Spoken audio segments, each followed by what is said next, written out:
comme toujours yéen a ngi encore seen émission Comme Politique émission bi nga xam ne day jël format yu bëri tey nag ñu continuer jël format bi nga xam ne mooy sensibilisation sur le Covid-19 autour des secteurs d'activité impactés ñu nekk nag ci nawet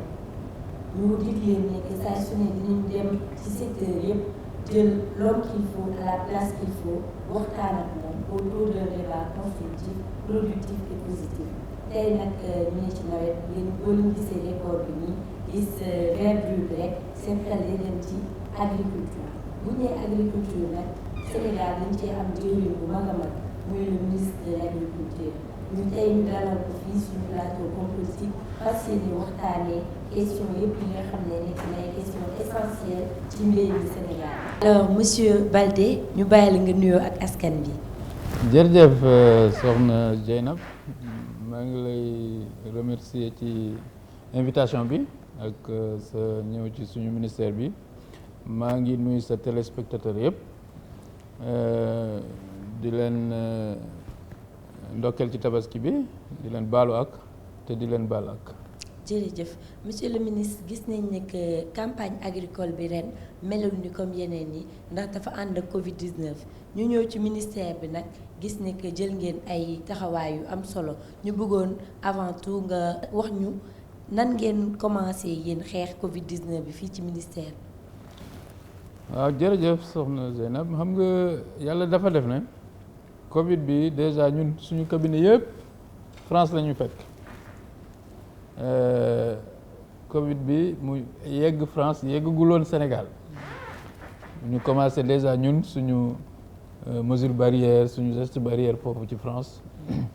te boo fàttali ko bu ñuy ñibbisi mu am coow lool ñu ne waa ministère de l'agriculture demoon nañ salon ñu ngi jàppal fii bàyyil fii nañ leen confiner et cetera ba bokkoon nañ peut-être ñi nga xam ne ñoom lañ njëkk confiner fii ci Sénégal donc déjà ñun commencé woon na dund déjà mesure barrière donc loolu moo tax bu ñu ñëwee jël nañ ay mesures ci suñu administration déjà personnel bi nga xam ne c'était pas vraiment nécessaire ñu ñëw dañ leen wax ñu toog seen kër ñu toog seen kër comme ça saay bu ñu leen soxla ñu woo leen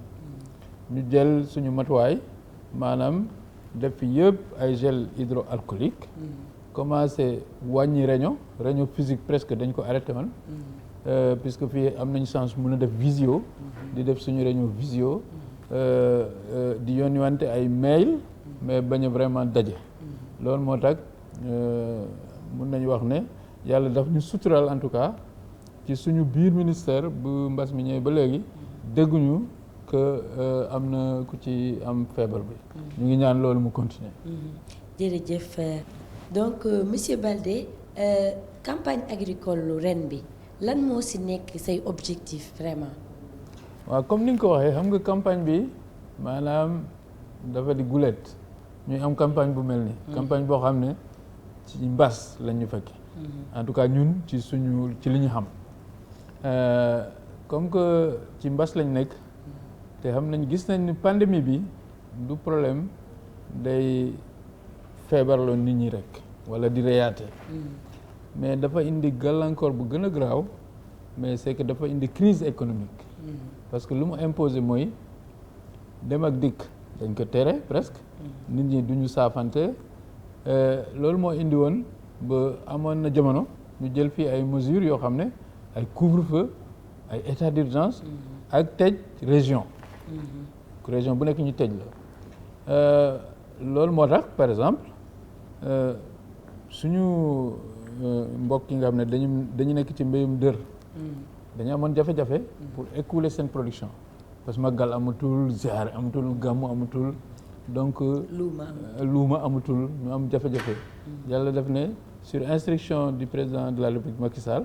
ñu lëkkaloo ak ministère du commerce ak DER ñu trouver benn solution boo xam ne permettre na leen ñu écouler seen production ba yàlla def na léegi tijjiwaat nañu yëf yi ñu ngi jaay normalement mais aussi gis nañ ni mbas mi aussi li mu indi mooy confinement ay nation entière loolu moo tax président de la République daf ñu wax ni aussi xam nga naam ministère de l'agriculture def nañ jéego yu am solo ci mbéyum ceeb maanaam wàllum autosuffisance. wante nag objectif bi amuñu ko ba tey te gis nañ ni mun na am réew yoo xam ne ay Asie yi nga xam ne ñoo ñuy jaay ceeb bu dee dañu leen confiné wóorul ni dinañ jaay wala sax dëkk mun na wax ne comme que àdduna bi heure bi dafa yëngatu kenn xamul ëllëg nan lay demee sama production du ma ko jaay donc loolu dafay mën a indi jafe-jafe ci suñu réew loolu moo tax président de la République daf ñu waxoon ñu def programme boo xam ne même bu ñu dul am sécurité autosuffisance ci année bii di ñëw mais ñu am sécurité alimentaire suñu programme bi ci noonu lañ ko defee bu ñu ko defaree ba pare ñu xayma budget bi mu nekk 60 milliards président tegu ci baat jox ñu suñu 60 milliards loolu boo ko firndeel maanaam yokk na ci 20 milliards boo ko méngalee ak daaw ci wàllum jënd jiw jënd engrais ak yu mel noonu programme boobu ñun luñ ci bëgg mooy yokk bu baax maanaam suñu mbéyum céréales maanaam dunde muy dugub muy ceeb muy ñebbe ak yu mel noonu donc programme bi bu ñu ko tënkee li ñu bëgg mooy yokk suñu production au moins de 20% maanaam fexe ba suñu production céréalière mu dépassé 3 millions de tonnes te gis nañ ni yàlla gunge nañ ci aussi bi président Macky Sall validé suñu budget ñu commencé liggéey bi yàlla may ñu vraiment heure bi pare nañu joxe jiw ak presque engrais gis nañu aussi nawet bi mu tàmbalee ba léegi macha allah ñëpp d'accord nañ ni géej nañ gis nawet bu amee ndi ndox donc comme nawet bi mu ngi taw bu baax te mu ngi taw fépp Sénégal ñun def nañ suñu liggéey béykat yi jot nañ seen jiw gëm nañu suñu programme bi war nañu ko mën a atteindre objectif yi mu ci fixé léegi ci kaw programme boobu ngeen teg est-ce que saytu ngeen bi ngeen joxee jiw bi ba pare est-ce que saytu ngeen population yooyu ngeen jox jiw bi maanaam agriculteurs yooyu est-ce que def ngeen suivi pour xool tey comme taw bi wàcc na fan lañ ci toll ndax am ñu ci ay jafe-jafe wala yu ni mel. waaw ñun suivi boobu maanaam man chaque semaine xam nga ministère de l'agriculture dafa am ni mu organisé wu. région bu nekk am naa fa directeur bu ñu tudd DRDR. maanaam li ñu doon tudd agriculture boo demee ci capital régional bu nekk boo laajtee fan mooy agriculture dinañ la ko woon foofu dafa am ku ma fa teewal mooy directeur de l'agriculture moom tamit département bu nekk am na ku ko teewal foofu mooy service départemental de l'agriculture ñooñu chaque semaine chaque vendredi dañ may defal rapport ñu ne ma jiw bi nii la demee egsi na joxe nañu ko gars yi ji nañu gàncax bi fii la toll am na ay yàqu-yàqu wala amul loolu chaque semaine Sénégal yëpp dama jël am rapport boobu pour xam mbay mi fan la toll. jërëjëf léegi ñu daal di dem ci li nga xam ne mooy maîtrise de l'eau muy wàllu ndox mi gis nañ ni que Sénégal bu tawee rek la ñuy mën a dégg ay mbéy ay bu tawul duñu gis lu ci bëri mbéy mooy maanaam agriculture de serre te nga xam ne gis nañ ay jeunes yoo xam ne ay agripreneur lañ. ñu bëgg a dugg ci entrepreneuriat agricole bi te di am jafe-jafe souvent ci wàllu ndox moom loolu lan nga ci mën a wax ak lan ngeen ci jot a def comme ay jéego. waaw il faut ñu rappeler ni Sénégal am nañu tuuti maîtrise de l'eau maîtrise de l'eau ñu ngi koy am par exemple vallée du fleuve Sénégal. vallée du fleuve Sénégal mbéyum noor am na fa. maanaam actuellement nii ñu ngi góob. récolte ñu ngi góob ceeb boo xam ne bu ñu ko béyee mars lañ ko commencé février mars 50 000 hectares mu war ñu jural 300 000 tonnes de paddy loolu déjà maîtrise de l'eau la donc foofu am nañu au moins maanaam 70 000 hectares yoo xam ne maîtrise de l'eau la dañ ciy béy ceeb après ñu béy ci tomate béy ci ay pommes de terre et cetera am nañu aussi maîtrise de l'eau ci vallée de l'Anambé foofu tamit dañuy béy noor tuuti béy nawet aussi bu baax mais li nga wax mooy li ñu mën a wax mooy suñu maîtrise de l'eau pour le moment maanaam pourcentage maîtrise de l'eau bi dafa tuuti donc effectivement te pour ay jeunes ñu mën a dem ci agriculture def ko métier li nga xam ne vraiment ci loolu lañu yaakaar il faut que mu am maîtrise de l'eau donc loolu moo tax man bi ma ñëwee fii dama wax ne sama axe stratégique ñetti la benn bi mooy maîtrise de l'eau second bi deuxième bi mooy recherche. xam nga recherche moo lay permettre ne ay maanaam ji yu bees yoo xam ne dañoo méngoo ak jamono recherche moo la ko mën a jox parce que xam ngeen ni adduna bi day dem ndox mi ren naam am na mais déwén kenn xamul. aussi numérisation nga xam ne loolu. jeunes yi loolu lañ bëgg mooy les outils numériques. ñu dugal ko bu baax ci mbéy mi donc maîtrise de l'eau bokk na ci sama axe stratégique am nañu ay projet yoo xam ne ci lay yëngu ci la ñuy yëngu. ci suñu programme boo xam ne dañ ko def pour relance de l'économie sénégalaise. maîtrise de l'eau am na fa doole bu baax. ci relance de l'économie sénégalaise boobu laay ñëw ci biir Covid bi lan moo ci yéen seen programme ak seen ay axe stratégique. waaw ñun comme ni mu la ko waxee président de la République dafa ne Sénégal léegi. il faut que ñu def pexe yu ñu mën a def yépp pour que ñu bañati jéggaane ay ceeb. maanaam li ñuy béy fii ñu mun ci dund. donc suñu programme de relance ñun ci foofu la basé wu maanaam dañu bëgg fii ba 2-3 ans ñu am autosuffisance en riz ñu béy ceeb boo xam ne dina doy pour Sénégal. mais aussi deuxième volet bi mooy béyum dër. gis nañu xam na béyum soble léegi dafa vraiment am doole Sénégal. maanaam presque on est autosuffisant. yenn saa yi dañuy tëj frontières yi pour ñu mën a jaay suñu soble suñu pomme de terre et cetera. loolu aussi dañ ko bëgg a yokk parce que pomme de terre bi ak li ci des ay carottes ak yeneen haricots verts tout ça. loolu Sénégal daf koy jaay bitim réew. te xam nga dëkk. pour mu mën a am doole économiquement il faut quand même non seulement ngay jënd mais aussi ngay jaay. donc loolu mooy exportation. donc dañu bëgg a dooleel horticulture ba Sénégal suñu exportation ñu yokk. naam exportation yi ren par exemple malgré mbas bi ñu ngi exporter presque 100 000 tonnes. de produits horticoles. mais loolu dañ ko bëgg a doubler parce que loolu dina gën a baax pour koom-koom Sénégal. yaa ngi wax soble pomme de terre est-ce que yéen a ngi tamit promouvoir façon xeetu mbéy yu bees mooy maanaam ay produits ay fruits yoo xam ne nii yu raar la ndax yéen a ngi promouvoir lu ni mel agriculture boobu comme tey su ma jëlee ay fraises ay yeneen ñam yoo xam ne nii dañ ko bëgg a indi Sénégal béy ko fi ndax yéen a ngi ci bàyyi xel wala yéen a ngi ci gëstu ak jàppale ñi ko bëgg a def. waaw loolu xam nga c'est des promoteurs privés xam nga mbéy aussi. c'est presque li ci ëpp ñun dañuy gunge béykat yi mais c'est des privés. dafa am ay sénégalais yoo xam ne dañu lëkkaloo ak waa bitim réew ñi nga xam ne ñoom dañuy wut financement banque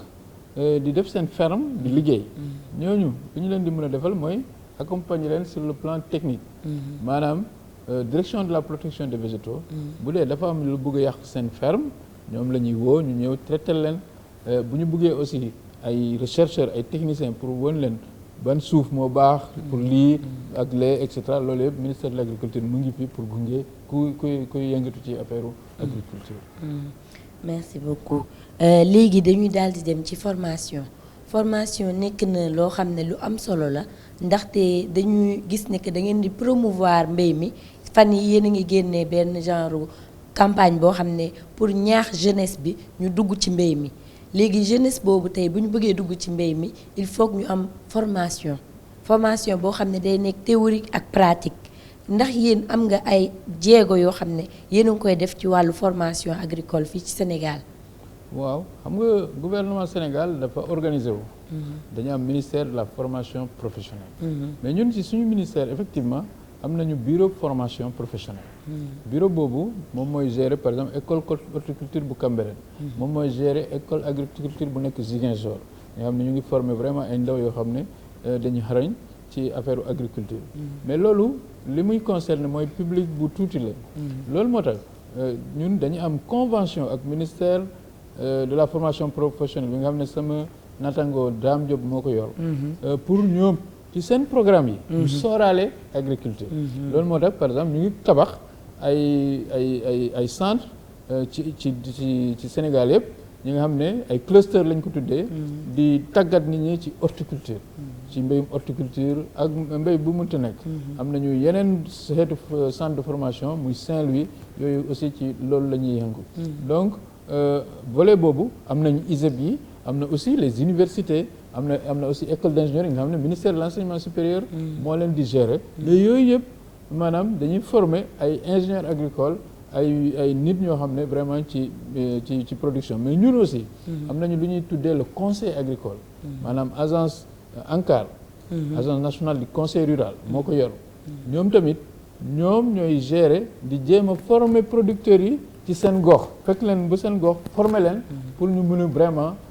améliorer nu ñuy béyee loolu aussi am nañu yeneen société comme Sodagri Sodefitex ak SAED yi nga xam ne aussi ñoom tamit loolu mooy seen liggéey jërëjëf ñu tuddee mooy les sociétés d'encadrement jërëjëf léegi ñu daal di dem ci li nga xam ne mooy les grandes universités agricoles wax nañ formation mais est-ce que pare ngeen pour proposer tey enseignement professionnel ñu intégrer ay modules de B.A.B.A ci agriculture ci njàng mi. B.A.B.A bi loolu suñu société d'encadrement yi ñoo koy def ci terrain bi maanaam nga fekk béykat bi ci tolam di ko jàngal foofu di ko former pour mu non mais pour ñu proposer ko enseignement supérieur mu dugg ci biir kii bi waaw loolu dinaa ci ñëw système bi parce que man bi ma nekkee DG Sodagri bokkoon naa ci conseil d'administration bu université de Ziguinchor loolu li ñu ciy jublu mooy en tant que DG Sodagri léegi sama ki ma fa wutu moo fa nekk DG Sodagri lu mu fa nekk mooy xam nga conseil d'administration mooy joxe maanaam ligne de conduite bi université war a jël donc boo fa gisee DG Sodagri c'est pour que ñu sóoraale ñu ñuy former ci agriculture ñu xam ne waa Sodagri bokk na ñi leen di recruter donc ñoom ñoo gën a xam lu ñu soxla ban xeetu professionnel lañ bëgg donc loolu moo tax nag ñu nekk fa di ci joxe xalaat di wax ban curriculum la ñu bëgg ñu dugal ci université yooyu yàggul aussi recteur université bu Kaolack nga xam ne aussi université agro-sylvo-pastorale la ñëw na fii woon ma vraiment formation yi fa nekk yëpp wax ma ni vraiment dañu bëgg ñu lëkkaloo ak ministère seen ministère dafa même proposé pour que suñu directeurs yi ñu dem di joxe cours nga xam ne cours professionnels yi ay directeurs de l'agriculture yi suñu DG yi ñoo koy joxe comme ça mu wóor na ni li ñuy jàngal foofu ñun loolu lañ bëgg aussi ci ministère merci beaucoup léegi production ak commercialisation nekk na loo xam ne nii ay point focal la ci wàllu mbéy mi est-ce que loolu tamit yéen a ngi ci def ay jéego waaw bu baax a baax xam nga commercialisation boo gisee moom mooy xëcc mbéy mi loolu moo tax boo xoolee ren li ñu béy gerte ci Sénégal defe naa gëj nañ ko béy xale yi ma gis fule du yëpp ñu ngi béy gerte maa ngi leen di féliciter ci loolu xam nga loolu lu koy indi mooy daaw gerte dafa jar lool gars yi jaay nañ fii kilo gerte 300-350 et puis ci anam yu gaaw da ngay toog sa tool gars yi ñëw jënd sa gerte loolu moo tax ren dafa am engouement bu baax ñu espérer aussi déwén dinañ ko jaayaat lu mel noonu commercialisation effectivement ñu ngi ciy def jéego yu baax di ci lëkkaloo ak ministère du commerce nga xam ne moom loolu mooy liggéeyam donc vraiment moom la ñu dénk loolu mais agriculture muy commercialisation gerte ak commercialisation produits horticoles lu mu mënta nekk dinañ ci dugal suñu loxo waxtaan ak ñi ñu ci war a waxtaanee comme ça ñu mun ko écouler parce que boo béyee ba pare te mënoo écouler déwén doo béyaat jërëjëf léegi ñu daal di dem ci politique de financement yi ndaxte jeunes yëpp yi nga xam ne ay agripreneur lañ di évoluer ci wàllu mbéy mi te bëgg ci gën a impliqué wu problème bi njëkk am mooy problème financement agriculteur yëpp loolu lañ lay wax financement moo tax mënuma dugg ci mbéy mi ñu gis ne ñu ngi ci Covid-19 mu nekk mu am ay impact économique yu bari yu mu def secteur yëpp notamment secteur agriculture est-ce que yéen a ngi préparer ay plan de financement pour post Covid-19 yi ak ndax jot ngeen def malgré Covid bi ay financement pour agriculteurs yi. waaw ñun xam nga ñun dañu am suñu budget mais loolu pour par exemple c'est pour les intrants par contre dañu lëkkaloo ak DER signé convention bu 12 milliards bu ma juumul boo xam ne dañ ko jégleel ndaw ak jigéenu Sénégal ku bëgg a béy nga mën a dem foofu def sa prêt boo xam ne taux bi vraiment bariwul nga mën a entreprendre ci affaire agriculture. programme boobu mu ngi wéy mu ngi fii daaw lañ ko commencé woon daaw jéeg sax defe naa depuis DER bi ñu koy sampé ba léegi te am na ñu bëri ay xale ay jigéen yoo xam ne dañuy jëfandiku loolu pour jënd matériel agricole ñii pour ut semence ñii pour jënd engrais loolu yëpp vraiment gis nañ ko macha allah mu ngi dox bu baax. léegi après Covid 19 bi tamit est-ce que am ngeen ay programme de financement yoo xam ne teg ngeen ko pour ñi nga xam ne dañoo bëgg a continuer mbéy moom la après nawet bi. waaw après nawet moom d'accord naa mais après Covid man dama ciy maandu damay xaw a maandu ci après Covid. après nawet bi voilà parce que Covid moom. ku la wax fii après. moom day wax rek parce que kenn xamul après Covid lan la. kañ la kenn xamul. donc man dama ciy maandu. donc par contre après nawet bi li ñu comme laa la wax nawet bi moom bi Covid bi ñëwee fekk jàmp na ñu def suñu programme d'urgence pour campagne bi. mais comme li ma la waxee aussi léegi am nañu programme de relance. programme de relance boobu. incha allah bëgg nañu vraiment entrepreneuriat agricole mu am ci doole. et puis am nañu ay projets yu bees yi commencé agri jeune agripreneurs yi day commencé recruter nañu coordonnateur bi mu ngi former équipe am pour mu tàmbali liggéey bi am nañu PDR2 bi nga xam ne weer bi passé la commencé boobu tamit ci entrepreneuriat rural la nekk am nañu Proval boo xam ne aussi mu ngi waaj a commencé pour 80 milliards moom tamit am na volet vraiment formation agripreneur donc yooyu yëpp gëm nañ ni en tout cas bu nawet bi passé dans 2 mois projet yooyu yëpp dinañ taxaw départ mun a vraiment encadrer jeunesse sénégalaise mu dugg déggantaan ci mbéy mi. jërëjëf dégg nañ nag lu bëri ci biir Covid bi avant Covid bi sax yàgg nañ ko dégg le concept consommer local maanaam bay dundee ñu dégg ko lu bëri nag fi mu toll nii ñu nekk Covid bi wan ñu carrément ne consommer local doon na lu am njëriñ ci réew. ndax tey bu ñu jeexaloon lu ñuy dundee yeneen dëkk itam dañuy tëj seen dëkk pour préserver seen autosuffisance consommer local boobu concept boobu nan ngeen koy accompagner. waaw xam nga man sax suñu nit ñi d'accord man damay bëgg wax consommer sénégalais parce que local xam nga man mathématicien la local mun naa am boo demee Fuladu boo waxee local mooy lu ñuy dundee Fuladu kese boo demee Fuuta muy Fuuta mais sénégalais maanaam ñu consommer lu ñuy béy Sénégal loolu mais léegi ñëpp comprendre nañu comme ni ma la waxee mun na am d'ici quelques années bu affaire bi continuer parce que ci crise économique lañ nekk mun na am dëkk mun na am xaalisam du mun a am fu muy jënd lekk donc à la kulli haal il faut que ñu béy lu ñuy lekk loolu moo tax consommer sénégalais loolu dafa war a nekk une exigence patriotique comme genre vraiment jihad la dañ ci war a dugg bu baax a baax d'abord day dooleel suñu économie daf ñuy permettre ñu sécuriser suñu bopp bañ a di xalaat lekk boo xam ne jógewul ci ñun te gëm nañ ni loo béy ngay gis muy progresser ba nga góob ko nga lekk ko moo gën a wóor loo xam ne vraiment feneen lay jóge donc lu ñuy mën a vraiment encourager la am nañu des fois même ay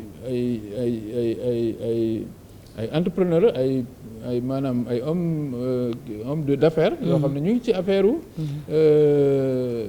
mettre en place des structures pour promotion du consommer sénégalais muy ceeb muy leneen loolu yëpp dañuy ñëw fii ci ministère ñu accompagner leen bëgg nañu aussi à l'instar des autres pays ñu def suñu salon de l'agriculture xam nga boo demee France salon de l'agriculture bu ñuy wax ni da ngay foog ni affaire lekk rek la dañ fay indi seen fromage région bu nekk nga indi li ngay defar mu am ay restaurant yu bare bare daanaka salon de la bouffe la quoi comme ni ñu koy wax donc Sénégal aussi dañu war a organiser salon international boo xam ne vraiment ku nekk yow boo fa ñëwee di nga mën a naan kosam Fuladu mbaxal Saalum et cetera ñu xam ne lii vraiment suñu lëkk la sell na te baax na pour ñun te baax na ci pour suñu économie am na Sénégal femmes yu bëri yoo xam ne dañuy yëngu ci agroalimentaire dañuy def transformation gis nañ ne que léegi moom nekkatul rêve réalité la ci secteur yëpp Sénégal est-ce que am na ay accompagnement yoo xam ne yéen a ngi leen koy defal wala ay programme yoo xam ne bàyyi leen ngeen leen ci xel pour jàppale leen. waaw ñun suñu programme yi comme ni ma la waxee comme PADAER comme programme Tiers Sud bu Sodagri ak SAED dañuy accompagner bu baax femmes yooyu maanaam les femmes transformatrices de riz de la vallée du Waalo la dans le Waalo SAED mu ngi leen accompagner gouvernement bi mu ngi leen accompagner ci matériel subventionné ay rizeries subventionné ak yu mel noonu. boo xoolee aussi gis boo demee salon de l'agriculture wala suñu foire bi. di nga gis jigéen yi fa nekk suñu société yi ñoo leen indi. ñoo leen vraiment encourager organiser leen yenn saa yi sax fayal leen stand pour ñu mun a ñëw jaay. donc loolu vraiment ministère de l'agriculture mu ngi koy seetlu bu baax mu ngi ci def jéego pour que jigéen yooyu ñu gis ci seen bopp. pour encourager ñeneen nekk modèle. pour ñeneen aussi ñu dugg ci. alors lan ngay wax tey sénégalais yi nga xam ne bëgg nañ sóobu ci wàllu mbéy fii ci Sénégal. li may bëgg a wax mooy mbéy ci maanaam affaire emploi. moo ëpp potentialité secteur boo gis fii te avantage mbéy mooy boo xoolee bu Covid bi ñëwee moom rek la nga xam ne presque yëngatuwul trop. parce que suñu suuf ñun ñoo ko moom macha allah mu ngi taw ak leneen te gouvernement def na li mu waroon def. dafa am yeneen secteur yoo xam ne bu avion doxul ñoom dañuy daanu. ay hôtel ak yu mel noonu loolu gis nañ ko. donc valeur sûre pour emploi. emploi durable. ci àddina bi. ak ci Sénégal mooy mbéy. donc damay encourager vraiment jeunesse bi. te léegi maanaam def nañ ci jéego yu bëri. ay matériel xam nga man d'accord naa boo waxee wootee nga ne xale yi kaay leen dellu ci mbéy nga jox leen ay ngoos ak leneen. wala illeer. bon du ñu sawar quoi. surtout que am na ñoo xam ne am nañ seen master seen maîtrise et tout. mais li ñuy def mooy am programme boo xam ne day moderniser suñu agriculture le président Macky Sall depuis 7 ans ci loolu la nekk dugal na plus de 2000 tracteurs ci monde rural bi ay moissonneuses ay batteuses joxe na ci weer bële passé 700 unités motorisées pour affaire mbay maanaam pour jigéen yi ay machines yi nga xam ne dañuy bojj ceeb joxe na ay machines motoculteurs pour ñu bugg a béy et cetera ci dynamique boobu lañ nekk pour que mbéy mu nekk attractif li nga xam ne te gis nañ ne xale yi dinañ gis ne bu ñu fa demee non seulement dañuy gañ xaalis mais du ñu namati nekk salarié. man jëloon naa ay samay jeunes département parce que man mooy président conseil départemental de Kolda. jëndal leen ay batteuses arachide mais en 2 mois ku nekk gañ nga ci 1 million fekk dindi nga sa frais yëpp mais xam nga boo gañee 2 millions en 1 mois nga investir ko ci yeneen année 10 mois yi des. mais gis ma fii benn salarié fonctionnaire boo xam ne moo lay ëppale xale. te yow tey libre parce que man li may wax gars yooyu ils ont gagné à peu près 75 000 francs par mois. ñu bëri ñuy liggéey sama conseil départemental di salarié 70 000 francs la ñuy gagné te année bi yëpp il faut nga xëy 8 heures ñëw midi ñibbi 15 heures 18 heures te loolu vraiment voilà donc mbéy mu am potentiel. pour vraiment nit ñi ñu nekk sa entrepreneur. nekk libre di liggéeyal seen bopp. salaire naam baax na parce que dafa lay sécuriser. mais gisuñu presque kenn. koo xam ne dafa nekk multimilliardaire ci salarié loolu amul donc vraiment boo bëggee tekki vraiment mais da ngay soobu ci mbéy mi quoi te boo xoolee suñu jeunes yu bëri en tout cas waa Fuladu Catalogne la ñuy dem Espagne et cetera mais mbéy la ñu fay fekk donc yow nga am sa tool fii dem ñu lay employé te loolu vraiment je pense que toog sa dëkk góorgóorlu parce que ki ngay liggéeyal foofu mais xëy na li nga déparé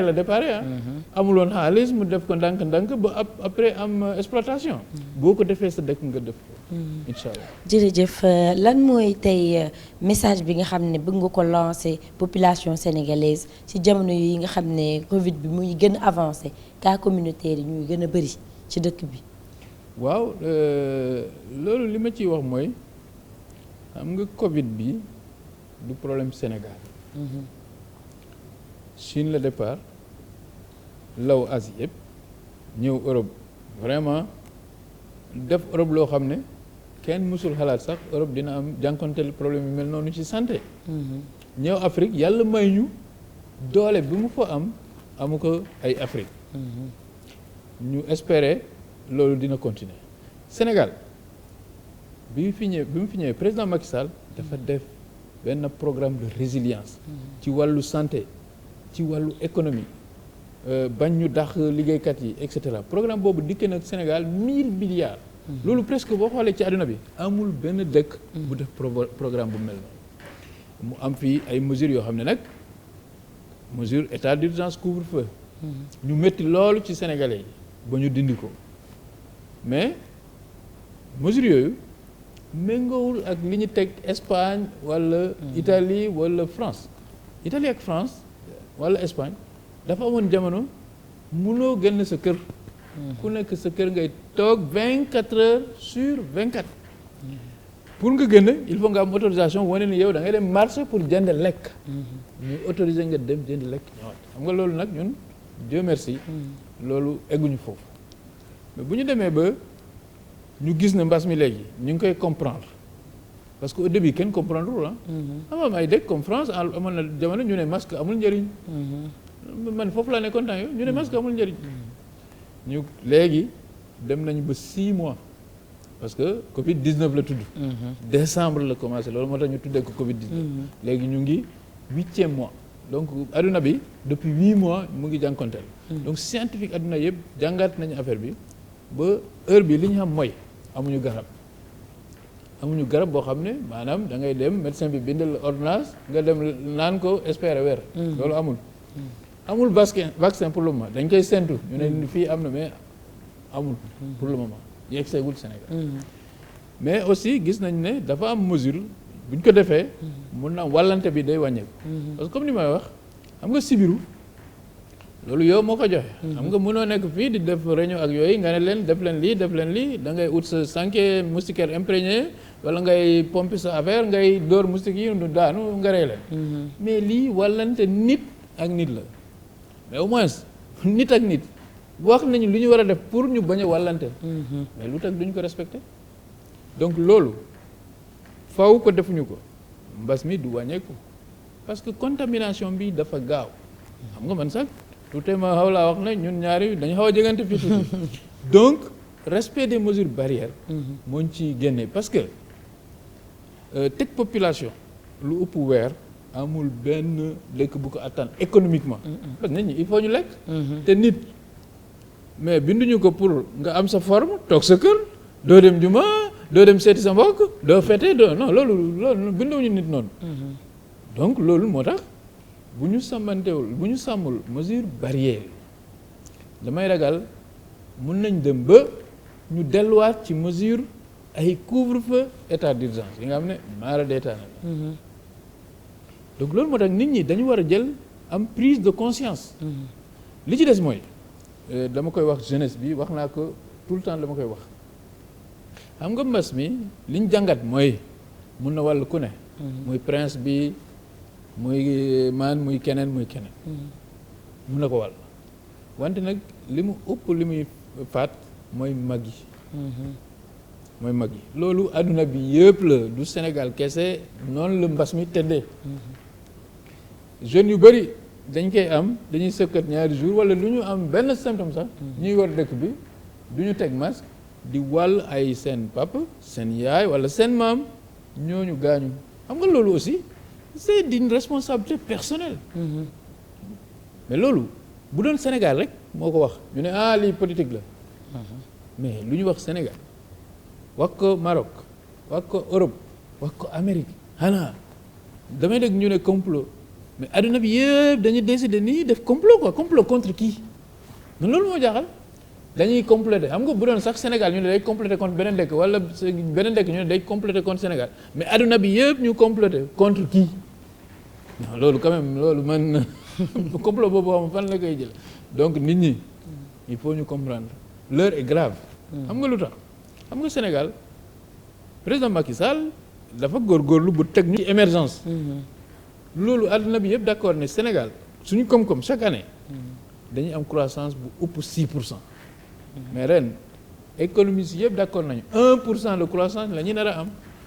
fi nga doon am juróom benn dërëm nga am dërëm mais loolu suba mais day jur ay problème bu continuer déwén aussi du ñu am croissance ay dëkk yu mag a ñoom xam nga ñun dañuy am plus 1% ñoom moins 4 la ñuy am moins 8 te ñooñu doon dimbale mais ñooñu seen économie bu daano ñun demuñu fenn mais kan mooy dimbali kan donc il faut que nit ñi comprendre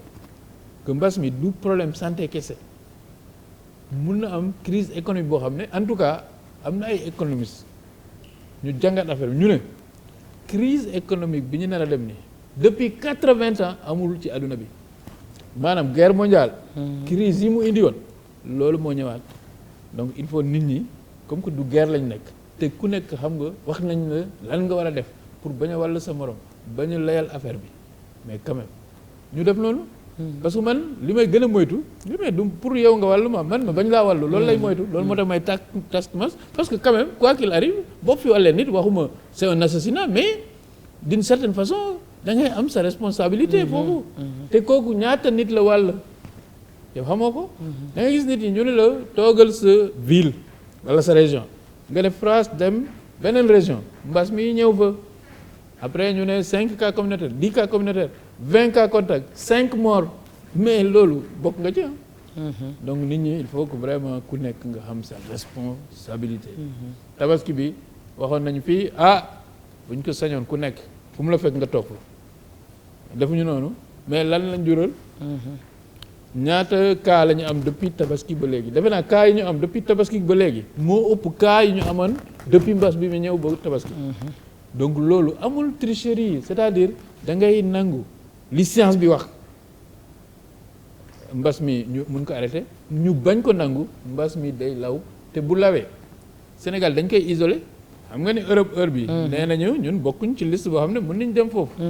mais déwén mën na am sax même suñuy voisins nañuy wax sénégalais du fa dem Gambie dañuy tëj seen frontière mais buñ ñu tëjee ñun parce que indiscipline ak leneen gëm na ñun